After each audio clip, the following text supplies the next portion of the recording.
I think there's a theme between what you've been doing for the best part of more than a decade now, and for what we're trying to create with this podcast. And that theme really comes down to community. And I really feel like you've tapped into something so long ago that most bakers just didn't have any support, any community. And we're going to get into a lot of that as we discuss. But I like to go way back because it's just nice to get more of an understanding about you and who you are. And I know that you've been in a household with a cake maker. Your mother was creating wedding cakes at an early age for you. But I'm curious about yourself. You're a creative. Obviously, you had a cake business for a while. Did your creativity come in the form of baking, or were you singing, dancing, drawing, artist? Definitely not singing. I think I'd break a window, and definitely not dancing. No, more creative in terms of sewing, painting, cooking, baking. That's the creative fields that I have always had an interest in. I've got a few family members who are artists, my sister and my auntie. And I think, I've always enjoyed painting. I'm not very good at it, but I did love that, just taking it into the edible space, the edible mediums. It's always been my interest, I would say, in the creative. Love baking anything. So in your household, have you got lots of siblings that you worked with and did a lot of this? Or was it like a whole creative household in that? Yeah, I would say my sisters particularly. I have 4 brothers and 2 sisters, and my mum and I are all the same. We're all very creative. So we'd always be sewing our outfits and having big parties and making the decorations and lots of creative things, particularly along the sisters' side of the family for sure. Have they gone on to follow a career in some form of creativity as a result? Not really. One sister's a nurse and one is an accountant. So not creative really, I would say. But their hobbies are creative. Yeah. So one is an artist as well. Yeah. I think it's quite hard, isn't it, to really follow that passion and build something out of it sometimes. Yes, from a profitability point of view, creative is not always the easiest to build a business in. Can I just dive into some of your mum's wedding cakes? Because I understand it was royal icing. And why I'm curious is because I grew up in the 80s and my mum used to make these very intricate royal icing wedding cakes. And somehow they managed to survive in the kitchen with 3 kids who were all under 10, running around, and they would stay there for a few weeks as she was piping and creating these intricate works of art. Is that what your mum was creating at the same time? Because it's definitely a trend, I think. Definitely in like the extension era when they used to pipe by hand all of the extension work. I remember her doing a lot of like writing in royal icing and then painting over it in gold, but also making a lot of sugar flowers. I think in those days they didn't have molds and cutters, and I remember my mum cutting them out by hand with a knife and making her own cutters and using those. But certainly didn't have any molds or anything like that. So very labour intensive, very time consuming, intricate decorations. Very different to what it is like now. Yeah, I'm guessing that would have taken her weeks on end just to cakes. Yeah, I used to sit up at the bench and watch it hours and hours. Every now and then she'd give me a little bit of gum paste to chew on. Did you ever get to an age where you could help her in the business? Probably not. She stopped doing it as I was getting older. Yeah, she got out of it, I would say, when I got to about 10, I think. Yeah. Yeah, so probably too young to help her. Yep. But then we always made our siblings' birthday cakes and had big parties and things like that. So as a hobby, yes. You've gone on to capture that creativity of what your mum was doing and turn that into your own business. But that didn't come till obviously quite a bit later. Can you tell us a bit about your own caking journey and something to do with a friend's 21st birthday cake? That's right. I made my first cake, would have been my friend's 21st. She played for the Canberra United soccer team. She was a very good soccer. Wow. And I made a very elaborate 3-tier soccer cakes. I had no idea what I was doing. There was no supports in it. It was shocking. I look back now and think, oh my God, I don't know how I got that to the venue without it collapsing. Yeah, but then I guess that kind of just started it for me. She was having trouble finding someone who would make the cake. And I thought, I'll give it a go. I'll do that. I can bake cake. I can use fondant. I remember how to do those things. And yeah, made that cake and everyone's like, oh, it's amazing. I look back now and think that is literally the worst cake I've ever seen. But at the time it was great. Yeah, and then it started from there. And then I had a friend of a friend who was looking for someone to make a wedding cake. Oh yeah, I can do that. It was just cupcakes and a little 7-inch on the top. And yeah, it's went from there. Were you also juggling a career separate to this? So Yeah. this was a hobby on the side, and you were also. Can I ask about your career? Because I'm just interested in how your other ventures came about. Were you journalistic, or did you do anything? I'm actually an occupational therapist. Okay. Yeah, so I was working in a rehab hospital full time. Started cake decorating on the side. That idea to take on your friend's cake and then maybe a wedding cake, at that point, did you even know, did you even think that, okay, maybe I should work on a new career, or no, is that just way too early? It was just a hobby, just because I liked it. Yeah, and obviously you spent a lot of years of training to become an occupational therapist. It's probably not something that you're about to just put to one side. No, definitely. I love the, can I call it naive ambition, just to take on multiple tier cakes? Yeah, I can make a wedding cake, sure. No worries. A wedding cake. But then again, you've got to throw yourself into this to be able to pick up. I assume that sort of attitude and approach lends to the success of what you've been able to achieve today, because you're not holding yourself back so much. I would say I'm like that in general with everything. I will give everything a go. I'm see what happens, it'll work out kind of person. It'll be fine. It always works out. It does always work out. I think it's just really important to capture that, because I feel like so many people are people who sit on the fence, or they need someone else to push them towards that attitude. And I feel like that, because it's a scary prospect for many people to make a change. I think that's the issue here, right? It's change is what people fear. You don't seem to fear the change so much, and you're just happy to go with the ride and see where it ends up. Now, is that unique to you and your family, or is that a common thing? No, I would say that's all of my family are probably like that. Yeah. We're all pretty, some more than others, but yeah, just see what happens. Probably the worst of it. I'm like, yeah, it'll be right, whatever. It'll work out. It's a lovely mantra, because it means that you don't live a life of regrets, that you actually only focus on trying and don't worry about failure, which I think is what holds the way people I back. approach most things is I think of the worst case scenario, and if I can deal with that in my head and have a plan, okay, that happens, then I can work on that, then anything else is a bonus.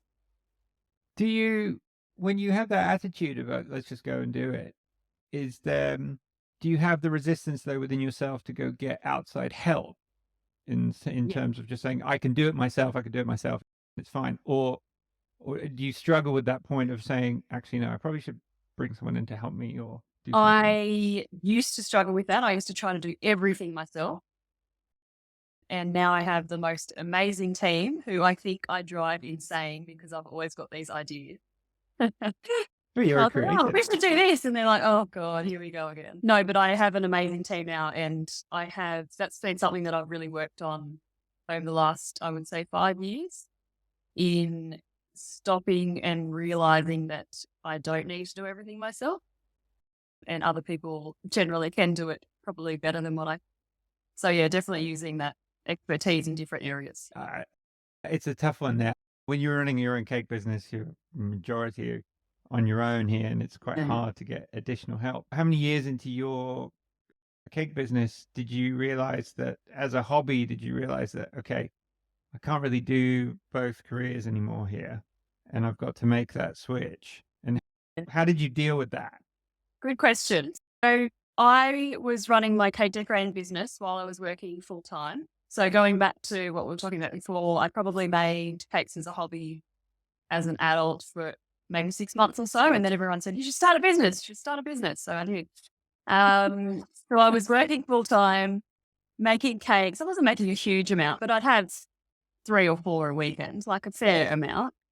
And then I fell pregnant and had twins.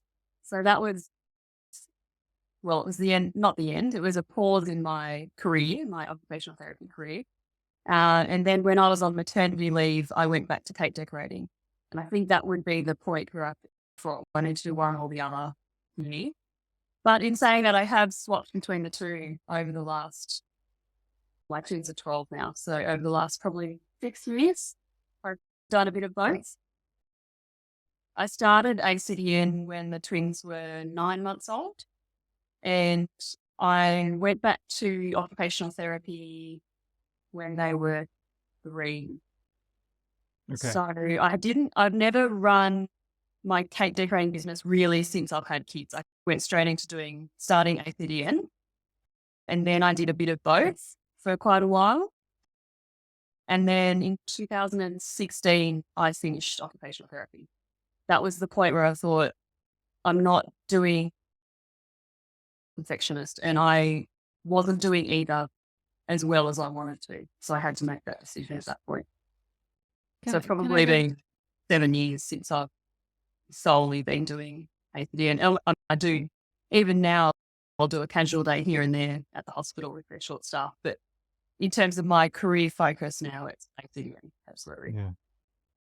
Can I go back to that junction of when you had the twins and then making that decision, which was probably in the back of your mind after the birth of the twins and probably leading up to the birth of the twins, and how that felt? Because I think it's a really pivotal moment for a lot of, particularly women, when they're thinking about returning back to work and how they feel about letting go of one career to focus on their children or to think about a new career or a new start. And it's not always a very easy transition. How was it for you, Liz, if you put yourself back at that time? I tried to do everything. So I had my newborn twins and I was still taking orders, and I would be up. I get the twins to bed. I still think back now, it's absolutely crazy. I don't know what I was thinking. I would get the twins to bed at 9 o'clock at night and then start baking a wedding cake. And then I'd be up until midnight, and then the twins would be up, and then I would decorate. Like, it was an absolute nightmare. So I very quickly realized that it was not feasible to be having little people, and I needed to keep alive and happy and everything safe and everything else, and taking orders as such. And I've always been interested in running my own business. I've had a few creative businesses before this one. But I think what led me into ACDN is that I realised at that point in time I couldn't take orders and meet the demands of other people when they needed their cakes. I needed something that I could do that fitted around my kids. And the answer for me in that was an online business that I could do in my own time and what worked around the children rather than the other way around. If someone's got a wedding on Saturday, you have to have it done by then. So at that point, I thought this is not working for me, and I can't see how it's going to work for me in the next few years. So I thought about other businesses that might be the same, obviously in the same space, but would work better for my family. Did you know a lot of other home bakers at that time where you got these ideas to say, it sounds like these people need some help? That's where the idea came from. I was so isolated. I knew a couple of decorators in Canberra, which I'd kept up with a couple of times. But when I started ACDN, there weren't, like, Facebook groups wasn't a thing. Facebook was not really, it had just started, and Facebook groups had just started, but now there's 20,000 cake groups on Facebook. At the time, there was nothing. There was one forum in Australia, old school type forum. There was one, and it shut down overnight because I think they have some issues with bullying or something, and the whole forum completely shut.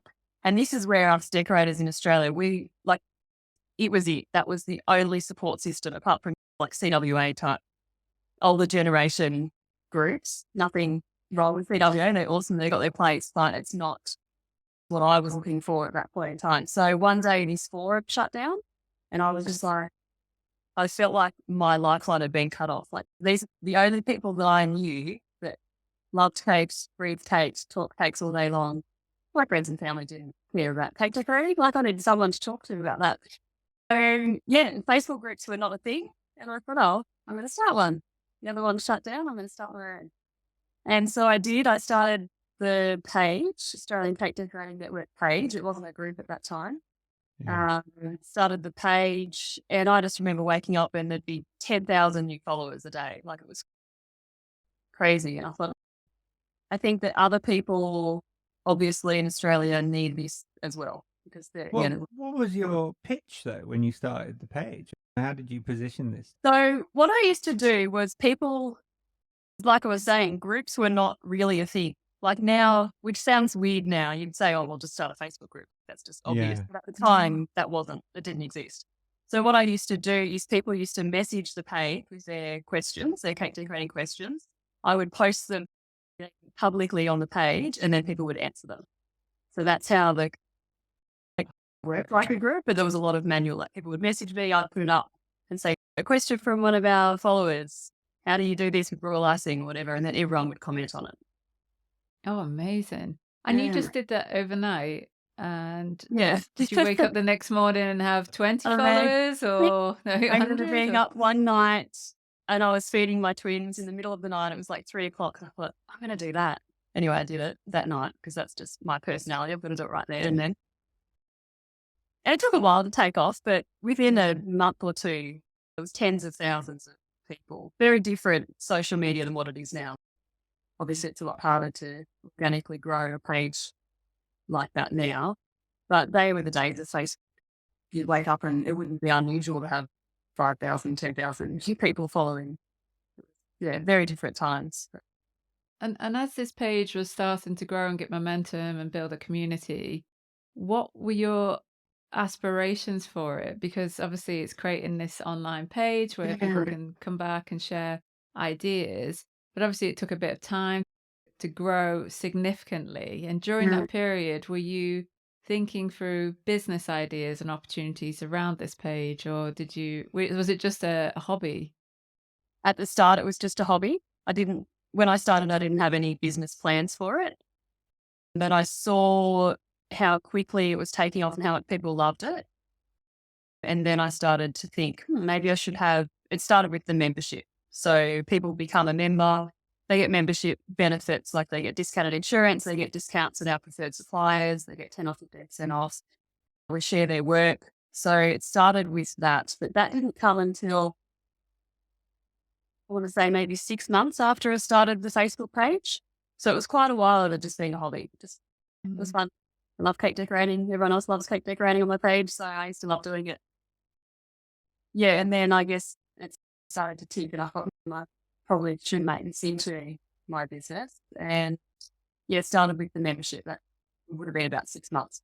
6 months Probably later. grew at the perfect time, because if you had twins, you would have been very busy. And so in between those feeding schedules, you could actually just go in and update, manage, move some admin around. It probably not so labor intensive. And as the twins grew a bit older, it gave you a little bit more headspace to go, no, okay, I can do something more with this. And this is that I want, because I can manage it at my pace as well, my schedule and my time. Yeah, working around my family. One day I had an idea, and I still don't let my husband live this one down. I said to him, I want to do a cake camp. I think that would be really fun. And he's like, cake camp? Who would want to go on a cake camp? No one's going to want to go on that. I'm like, I don't know about that. Anyway, so I did this really cheesy graphic. Now I would do it nicely in Canva, but at the time, I don't know what I was using, probably Paint or something stupid. And I made a graphic and I said, who wants to come on cake camp? It's going to be a weekend away in a resort. We're going to learn cake decorating, have champagne, have fun.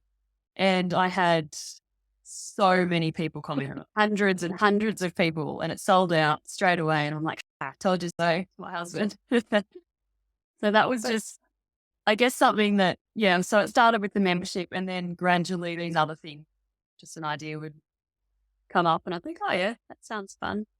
But I love that because it's almost a lot of people you can put too much planning around executing new ideas and not actually implement immediately because you're worried about what it will look like and trying to think through all the logistics and Yeah. how are we going to make this happen, and you spiral, and then you could spend 6-12 months planning that without what actually sounds like what you did was like, actually, I'm going to go out to the community immediately and just make something as a template, and let's see if there is an interest, and if there See if they is, were. we'll implement it and execute it. Yeah. I just like that because it's very refreshing as well. It's actually just go for it. Go trust your community and trust your gut feeling as well. Yeah, and I think by that time I'd built such a great community. Our members are amazing, and we're all very like-minded. We all have common goals and get along together in the same kind of way. There's no bitchiness, and there's none of that. Occasionally there is. Every group obviously has that, but the core culture of ACDN is friendly and networking and fun and just have a bit of a laugh, and it's not too serious. It's fun. So I generally do that. If I've got a new idea, I'll go, hey guys, what do you think about this? And it'll be crickets, or it'll be, yeah, I'm coming. And very quickly I've learnt to trust my community and get that feedback before I'll go and plan the whole event and then, it's what they want. So yeah, I guess that was probably a lesson that I learnt fairly early on, is to use the community and create the business offerings around what they want, not what I think they want. Just ask them, what do you want? What events do you want? Do you want cake camp? Do you want cake crawl? Do you want to go to... We've been to amazing places. We've been to the UK. We've been to New York, and putting it out there and asking them what they want. Listening to your customer base and figuring out what you do. Do you think that had you not had the in-person aspect of the business where people can meet up in person, do you think it would have accelerated at the same pace and fostered that same community? No, definitely not. The in-person has been invaluable to ACDN, particularly in the early days. I think starting something like this, people were like, oh, what are you trying to achieve? Like, I had a lot of people in the beginning who were saying, oh, you're trying to regulate the industry and you're trying to do this and that. And I'm like, that's not really an interest of mine. Obviously, I think people should be registered, but that's not a rabbit hole I'm going to go down. But we have had some incredible in-person experiences, which I think really cemented what ACDN's about, what our culture is, how we interact with our members and also the wider community. And yeah, there's no way that ACDN would be what it is now without those in-person experiences. I think that's core of ACDN. It's brilliant. I can only relate for myself. I haven't been to a cake camp. I'd love to, but in the corporate world that we had previous corporate careers, we had sales events where we all came together, and various locations around the world. I took Rach to a couple of mine, and it's true. You just get people in a room together for a couple of days and things happen. The relationships build and the sharing occurs, and any of that competitive type behavior drops a little bit because you now know the real person. Exactly. And then the transformation from before to after, in terms of being able to then email or text or call someone that you've met already in person and get some help and support, I think that's the part where really you benefit, right? Because now you genuinely know these people. Absolutely. You haven't just met them online. That's right. Yeah, couldn't agree more. It's so important, that connection in person. It's an amazing thing to experience. It's trying to capture that and pitch that message, I think, to get more members to understand the value of going.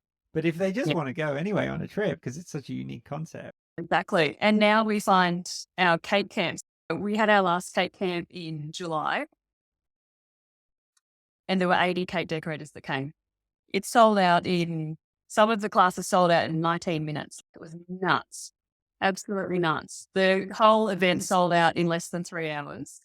It was all people that wanted to be there, mostly for the social aspect. The classes were amazing. But when I went around on the event and asked people, why were you so keen to come? because I haven't seen Jenny in 12 months or I haven't seen Kate in 3 years. Like that core group of people that come to the events, they knew they were coming. Yep, I'm going to go. Or they've heard, we probably had 50% new people that hadn't been on an event and they hadn't heard stories of cake camp or cake crawl. And they wanted to get in on that and have those connections with other members and meet people in real life that they've been speaking to during COVID for the last 3 years. It's connection rather than what they're actually learning. I honestly, I look to what you're doing in Australia and I think what you've created, you've built and you're nurturing this wonderful community that I think has been neglected for so long. And there's been a community that's just been on its own and it's very isolating the work that we do anyway. And so to come together, social media is one part, at least then there's recognized that there's other cake makers around the world and you can reach out and have a chat. But to come together in all these various different style of events that you have set up, whether it's cake camp or your awards night or cake crawl, which looks incredibly exciting, are pivotal moments to also recognize in the cake industry as well and give back to everyone because, you know, your cake awards that I know are coming up this weekend, and I don't want to jump too far ahead, but it is, you know, just to give that recognition to cake makers and also create an aspirational aspect as well. Like, oh, I can keep getting better and better, and perhaps I'll get recognized, not by the number of followers, but just by my style of cakes that I'm putting out. Yes, absolutely. It's exciting. It's something, when I first got into cakes from back in 2018, I looked to Australia and I saw what you were doing right then at that time. We were in Singapore, so Australia came up quite a lot. I went to some cake courses in Australia too. And just, you're so far ahead, the cake industry, and what you have pioneered, Liz, is incredible. I'm so excited for these award nights on. I'm excited. Like, who's going to win? It's such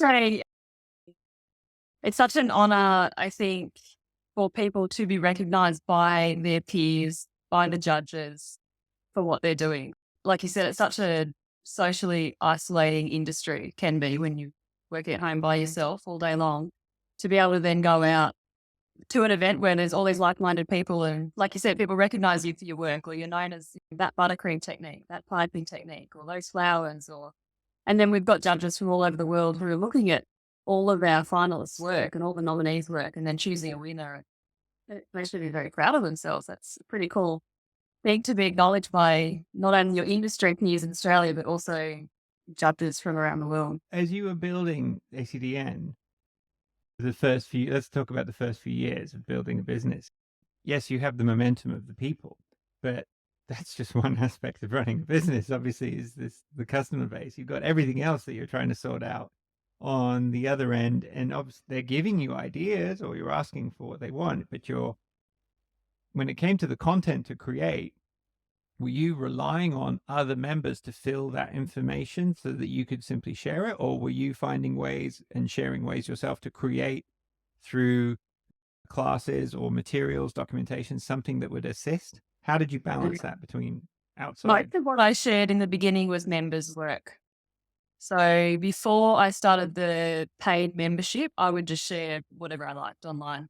This is a cake made by Jenny or whoever.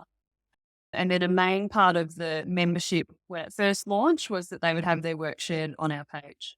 So I would then obviously have content from hundreds of people. And still to this day, I have a spreadsheet of all of the members in order of when they joined, and we cycle through it so that everyone gets shared evenly throughout the year. Yeah. So obviously all of the content pretty much, apart from our advertising, our events and our advertising, all of the other content is member generated content. And how many years were you doing everything yourself? Too many. Way too many. Because it's twins. You've got 4 kids. It's like, I so do have 4 two kids more now. came along. And another couple since then. Yeah, along the way, just to make your life harder. I did everything in ACDN until I had a couple of VAs, but they were offshore VAs, which have their place, but I did not find it very helpful. My business completely changed when I got a local VA who lived in the same town as me. Amy is her name. Absolute angel. Unfortunately, she has now left me and started her own business, which is very disappointing.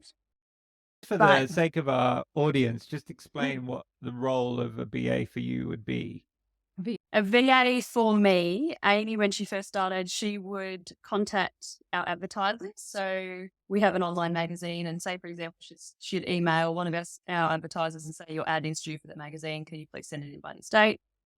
She would answer all of the email inquiries from members. I've lost I don't know my login, or where do I find this? When am I going to be shared? Can you not share that picture? Can you share that picture instead? Updating the website, doing mail outs, helping with events, all of those sorts of things. Yeah. But Amy all the stuff that just takes up all your time. Yeah. And then I didn't have time to think of the creative sides of the business because I was so busy doing the admin stuff. So I had Amy start with me just before my daughter was born. So don't you love that? Mums, like they always, this happened because my daughter was this old. 2019, end of 2018, Amy started with me. Wow, And since so then, quite a few years. So you run the magazine on your own as well? I did have some people that helped me run the magazine, yes. Oh, wow. Yeah. So I've had people along the way, all VAs. Some have come, some have gone. I've still got some of the original ones for little bits and pieces. Like I'd have someone that would help, and still now, helping with the events. So when Cake Crawl comes around every 1 to 2 years, that person will help me with that. I had someone who helped me with each issue of the magazine. But in terms of having someone permanently helping across all of ACDN, that would have been when Amy started in 2017, 2018. That's amazing. Was it hard to find Amy? Did you have to go through? I went through a lot of offshore VAs who just didn't work for me. And then, I just found Amy in the small town that we live in, and she'd just left her corporate career and was starting a VA business. And I met her at the coffee shop, and perfect. That's really good. I think it's important to point out from what you're saying here is doing everything on your own can get you only to a point. Yes, and absolutely. there is so much value in hiring somebody to do something and freeing up your more valuable time to go do something else, because you'll never get that time back. That's right. And like I was saying before, sometimes they're better at it than you are. So now I have lots of VAs. I think there's 6 of us now. I've got 6 VAs now, and they all do different parts. So I've got a couple of event coordinators, Sydney and Melbourne. I've got someone who solely works on Kate TV, someone who solely does the courses. Like I've got VAs for different components of the business now. And that has come about in the last 4 years. I've really grown the team in the last 4 years. And I think that's really a COVID thing, because ACDN has multiplied in the different streams that I'm offering since COVID. So I had to have more people. Before it was just, I shouldn't say just, but it was memberships and events. Now I'm doing memberships, events, courses, online workshops, lots of other things that I wasn't doing pre-COVID. So now I do have, quite a few VAs that help with different aspects of the business. Would you say COVID was the biggest catalyst for the business to change so much and diversify? Or were things happening before COVID? Things were happening before that, but COVID for me was probably that turning point or wake up call. Did I want to do occupational therapy? Did I want to do ACDN? What am I going to do? And I think at that point, it was a bit of a, right term is like a pick up the bum probably, to go, okay, it's not a hobby. Put your finger out and actually do it properly. It was I guess a wake up call that everything can be taken away. Like all of these businesses during COVID, at the start of COVID, it was scary, as everyone knows who runs a small business. No, it was really a wake up call. Okay, I've got all these members. I know what they need. all of these ideas that I had ticking along beforehand that I just didn't do, I did them during COVID because I had to from a financial point of view, but also things had changed. Like one main thing that I started was the business lounge. So that was an idea that I had a couple of years before COVID. And it's providing a higher level of support for our members who are running businesses. So not all of our members run businesses. We have a lot of hobbyists, but this is a separate membership. Every month, we get in some guest experts every month, and they will present a different topic. So our members in the business lounge get topics on legals, terms and conditions, pricing, paying yourself a wage, social media marketing, photography, like all of these business workshops they needed. And I knew that they needed that, but it wasn't until COVID happened. I thought, if I'm not going to do it now, like, this is when the members need the business support. So I guess it was the wake up call of different things that I should have been doing and wanted to do, and just actually going, yep, I'm going to do it. Probably a fair bit of fight or flight going on there. You were juggling all the ACDN work, and then you were occupational therapist, Don't and forget all the juggling kids at home. the home And the life. I'm kids, sure with yeah. your husband as well, but just Yeah. a massive juggle that you're probably feeling that you're not, focusing on one thing and doing it really well. What was that thing to focus in on? I think a lot of it came about at the start of COVID. And I remember one of my very good friends in the industry saying to me, she's one of our, I guess, a sponsor, you call her. And I have always been I look at ACDN as pre-COVID and post-COVID. Pre-COVID, I was always very worried what other people would be thinking, or I'd feel like I need that person's approval of what I was doing in a way, like not really, but like always in the back of the mind thinking, oh, what would this person think about what I'm doing? And I remember having a conversation with this person one day, and she said, just your only focus should be your members. Who cares what that store thinks of what you're doing on that call? For who cares what that person? You've got these heaps of members, just focus on them. Make all of your business decisions based around your members and what your members need and what. And that was really the turning point, I think, for ACDN, when I actually took the time at the start of COVID, worked out what members want, what they need, the position that I'm in to deliver that to the members. Put your blinkers on and stop worrying about what all is going on out here, and just to go, okay, I've got 1,500 members now. They're obviously joining ACDN because of something I'm doing right. So focusing on them and what they want has been a huge turning point, I think, for ACDN. Did you ever lean on outside mentors for yourself from a business perspective or a personal perspective, Yeah. life coach, things like that? And Absolutely. Yeah, I had a business coach. This is pre-COVID, which was really helpful. Completely out of the industry. He actually owned bookshops, so completely nothing to do with cake decorating. But it was really helpful he was also an accountant, so to go through and think of it from a business point of view and all of the things I was doing, making sure that I wasn't doing activities from an emotional point of view and actually looking at it from a business point of view. was there like a trigger point where you said to yourself, I need to go talk to somebody? And yes. Yeah, this was when I decided whether I was going to do OT or whether I was going to do ACDN. But that same... I had a feeling it might be that's critical juncture. Definitely. So when I was working as an occupational therapist, I was allied health manager at quite a large rehab facility. So I had a lot of allied health team members. It was a very busy role. And I was trying to do that and ACDN at the same time. It just wasn't working. I felt I was probably doing fine at both, but myself, I felt like I wasn't doing either properly. So then when I decided I'm going to focus solely on ACDN, that's when it really changed, and I did it really more as a business rather than a hobby. I was running it as a business, obviously, but that's when my focus changed for sure. Yeah, and that's when I got a business coach and thought, I'm going to do this properly. Yeah. And you must have hit burnout several times, I'm guessing, Liz, to have these two very big roles and demands from the family as well, that you must have gone through several times where you're just like, I cannot do this, or just exhaustion, or just Yep. lying on the couch or bed, and going through tears and emotion, and then you just Yeah. pick yourself back up again and keep going, right? Yeah. I would say probably two main parts.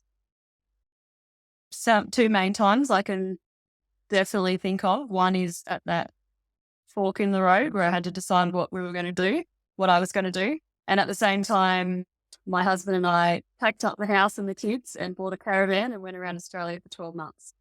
And that was awesome. So I This still is work. amazing. We can have a podcast on this.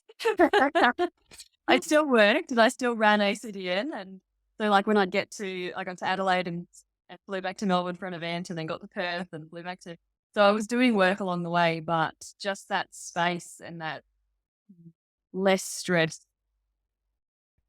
I don't know if you're a caravanner, but I love caravanning. It's just chilling out, hanging out with the family, going for a beach. Yes, I was still working, but I had that space to, I don't know, I feel like the more space I have, the more creative ideas I have.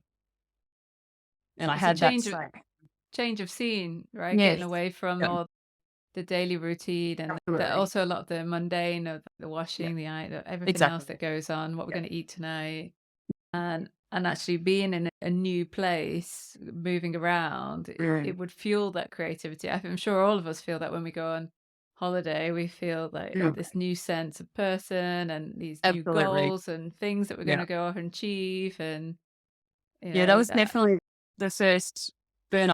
I was effectively doing two full-time jobs at the same time. I was allied health manager and then running ACDN. Like, it was crazy. I look back now and I think, what was I thinking? I had 3 kids who were under 4 and running. It was nuts. Absolutely nuts. Like, I wouldn't do that to myself now. I feel like I've grown a lot as a person since then and am more sure of myself as a person and a business owner. Like, I would never have put myself in that position now. It was crazy. I look back and I think, what was I doing? But you probably had to get to that point of burnout to actually listen, because I'm sure people were telling you along the way. Yeah, I was going to say, surely someone. But sometimes you get to that point where you're in that headspace where you are willing to listen and say, yeah, absolutely. Yep. And hear that advice, and it comes at that right time and that right moment. Yeah. It's that you said you did previous businesses along the way, but I'm not sure if did any of those teach you anything that you could apply to how you were running your life at that point in time from a business perspective, or was it all new learnings? No, it was all new. I had a couple of smaller businesses, like all creative, handmade kids' clothes and things like that. But I would say they never left the hobby stage. That was just a bit of fun weekend. Yeah. I didn't learn any business skills from them, that's for sure. And looking after you did make that fork in the road and that decision with ACDN going all in, how then did your mindset shift as well? So obviously beforehand you were going out to work in the hospital, so now home-based and building a team, an environment. What routine did you put in place to help you stay on track? Because when you're working from home, it's very easy to get sidetracked and think about doing this, doing that, etc. Yeah. How did you organize your life and your week to stay fully motivated on ACDN? That's a very hard question, and I don't feel like I've fully achieved that yet. Okay. I probably just set aside, and this is what I do now. So all of my 3 eldest sons are all at primary school, so that makes it obviously easier. And my daughter is in preschool 2 days a week. So I've always had sort of 2 days a week when either they were at daycare or preschool, and they're like my work days. So I will sit down on those days, and I swear I get like as much as a normal person would get done in probably 3 days. I'm like, no one's allowed to talk to me. No one, I turn my phone off. Like I don't leave my desk for the entire day. Like I get as much done as I can in those 2 days. And then apart from that, I don't know, I just do it when I can. It's not very great. I think that's probably what has led to burnout over the time. I'll be cooking dinner and I'll be writing emails at the same time. And I've been really bad at that throughout periods of business. But I'm much better at that now because I did go through a period just after COVID where I was like, I'm done.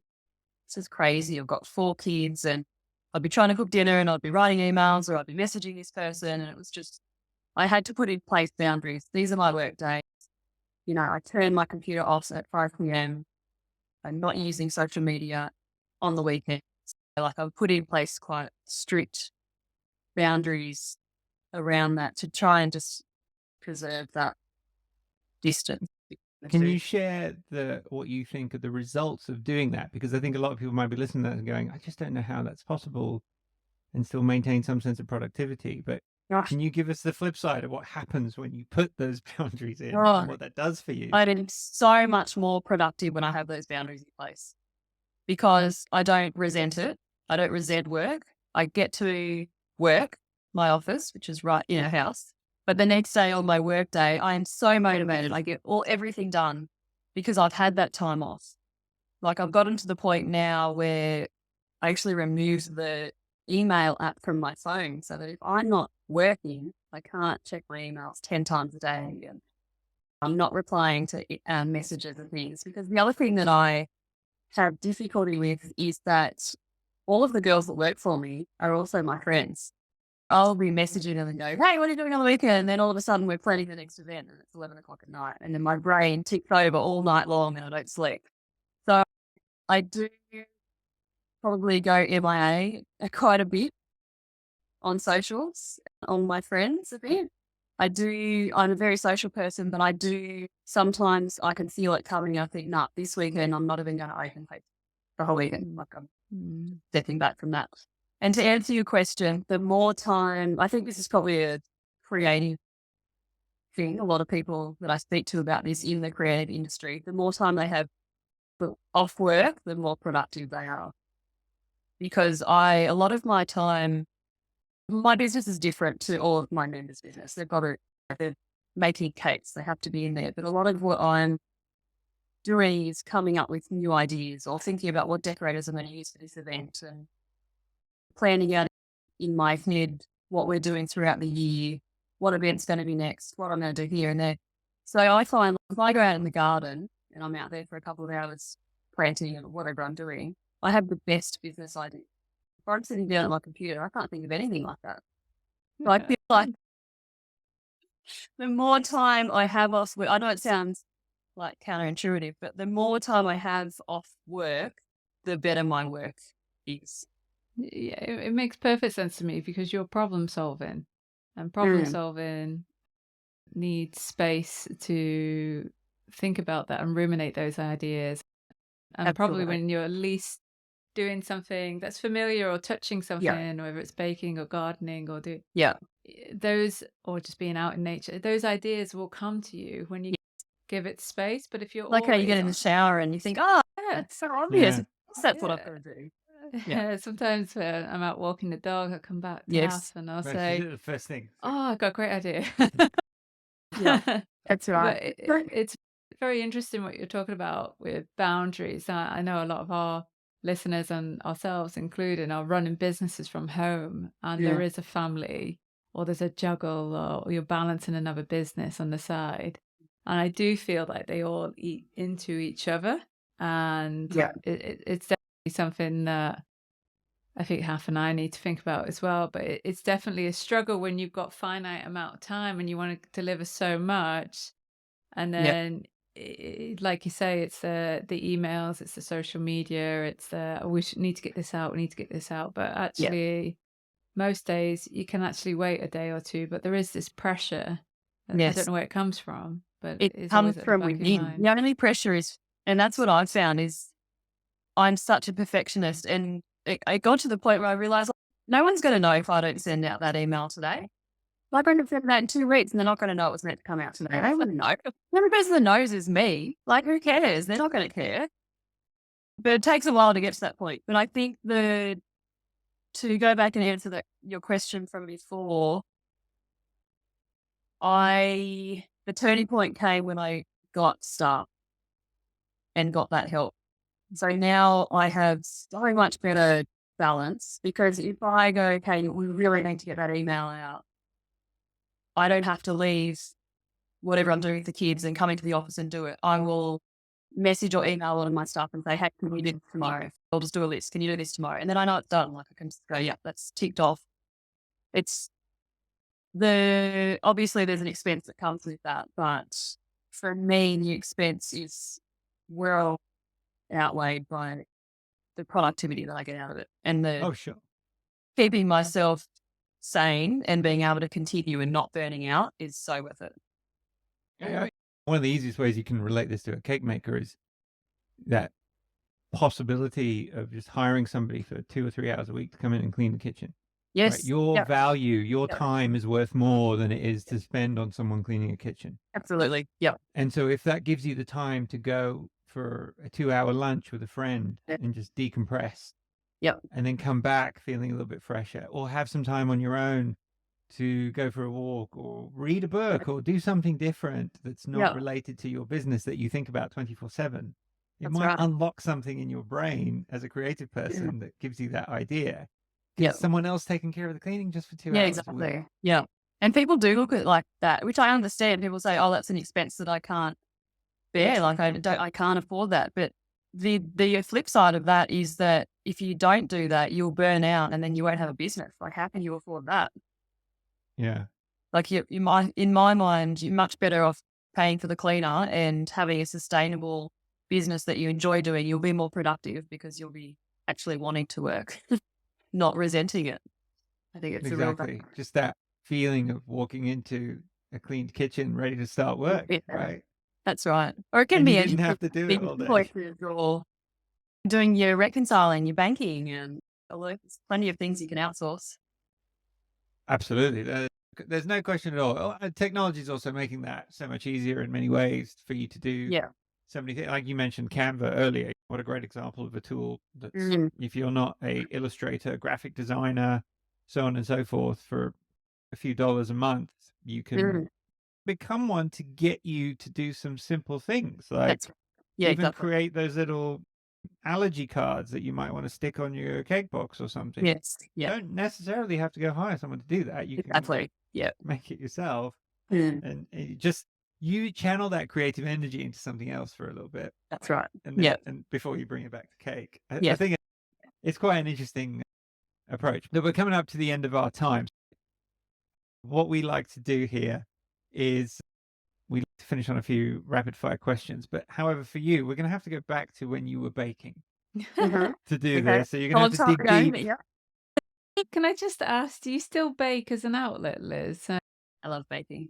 Yeah. When I get overwhelmed and can see all that burnout coming on, I go and bake. That's really good. You can see it coming. I think that's what's really impressive. You've trained yourself to understand what burnout looks like. Yep. And I know, having been there, the impact that it has on not only you as a person, but your business. And I know how important it is not to get to that point, because it's so detrimental. And your family too, right? What do you like to bake these days, Liz? Usually just things for the kids, for their lunch boxes, which they love. And I love, they come home from school and I've got nice warm cupcakes ready for them. They love that. Oh, amazing. I feel good as a mum sometimes. Not doing this email anymore. I'm going to go bake some cookies. I think that's where most of us as cake makers started, though. It was actually the joy of baking, creating, and then eating or sharing with others and seeing their enjoyment. That makes you want to keep going back and doing it and getting better at it. That's so true. But there's such joy. I know also when our kids come back, and especially they're a little bit picky about what they like, but if it's chocolate cake, then it's like, oh, wow, Mum's made the best chocolate cake. If I do go pick them up at school with a couple of cupcakes in my pocket, even with no decoration on it, they're just fresh out of the oven with nothing on it. They're still like over the moon. Yeah. Incredible. All right. First thing that comes to mind, you can explain it or you don't have to explain it. I'm going to go first. American buttercream, Swiss meringue buttercream, fondant, or ganache. Any preference? Oh, I would have to say ganache and fondant because that's what I grew up with. That's what I didn't grow up with that because that wasn't around when mum was decorating, but that's what I started my business on, ganache and fondant. Buttercream wasn't really that big here until more recently, but now I would have to say Swiss meringue buttercream. Okay. Love it. Excellent. So interesting. One aspect of baking you won't compromise on. This is coming from a perfectionist now. Ooh. I would say the finish on fondant. Gotta be perfect. So no cracks or edges or perfectly blended. Yep. Which is something that us Aussies do really well. Sorry to all the Americans watching, but we love our American members and our American friends. But I feel like, and also those of you in the UK, we love you all, but I feel like Australia leads the way in perfect fondant finishes, sharp edges, sharp corners, none of the rounded, any of that, sharp, perfect. I think it's really let's see if this riles up some people. That's an Aussie thing. I think. Social media is going to go crazy. You guys are catching on, but I feel like, yeah, Aussies are pretty good at the fondant. Well, to be honest, I think 1/3 of our guests on this podcast come from Australia. Yeah. Easily. Yeah. I feel like all of the different countries definitely have different styles. Like you can nearly pick what, not that they're good or bad, but I feel like you could pick a cake from the UK versus a cake from America versus a cake from Australia. Yeah. Different styles. Australia always clean edges, sharp. Yeah. Less fuss. Decoration. Agree with that. I'm just thinking, don't tell Charles, and just like style. Awesome. But also that, just get on with it. Just go do it. Sort of attitude. Yeah, that's an awesome. I mean, it harks back to. It definitely has that. Still be right. Yeah. I'm getting sidetracked here. A baking book from your bookshelf. Oh, Peggy Portion. Without a doubt. Really? I was not expecting that you would Rachel say went Peggy. to one of her courses in London. Yeah, we met up with her on our UK cake crawl when we went to London. She was probably the person that really got me into cake decorating. Yeah. Amazing. We used to live in London and we went and saw her a couple of times when I went to visit her. But then, we had a class with her. Finally got to actually meet her in person when I organised the cake crawl to the UK. But yeah, Peggy Fortune for sure. What class did you do? Was it the Royal Icing or? We did a private class making sugar flowers. Oh, wow. Oh, brilliant. Yeah. Wow. Very cool. Who would you want to make your next birthday cake? My friend, Karen Stacks. She's my cake decorator. So she's a cake decorator in Melbourne. And if you look up her work, Lick the Bowl in Melbourne, she is insane. If you think that Aussies make straight, clean edges, Karen is like, it literally looks like it's photoshopped. She will sit there with a tape. I've seen her. She sits there with a tape measure and measures that things are straight. Like she's next level. Yeah. She's my go-to cake decorator. Karen Stack. Is her Instagram just Lick the Bowl? Lick the Bowl. Yep. Excellent. Oh, amazing. Yep. She made our 10th birthday Asian cake last year for our birthday party. She doesn't know it, but she's going to be making my 40th birthday cake for next year. I haven't asked her yet, but I'm sure she will. Oh, Karen. I'm sure you'll get many from all your community. You'll be inundated. Yeah, maybe. Exactly. Hope so. That's very cool. Listen, we really appreciate the time. This will go out after your awards show that's about to come this weekend, which in Sydney, which sorry to say we can't make it, but I'd love to be there. Maybe one of these years we can come down. It'd be amazing to come see. Right. But literally, thank you so much. It's been such a pleasure to talk to you and give us your insight into you and what really motivates you to succeed. It's been fascinating. Thank you. It's been really nice to talk to you both. It's also nice to stop and actually think about these questions too. Like often you don't, I don't know, you just keep going in business, but sometimes it's nice to stop and reflect and realize what are the pivotal moments. Yeah. Been good. Yeah. You never really stop to pat yourself on the back or anything like that. Thank you so much, Liz. Much appreciated.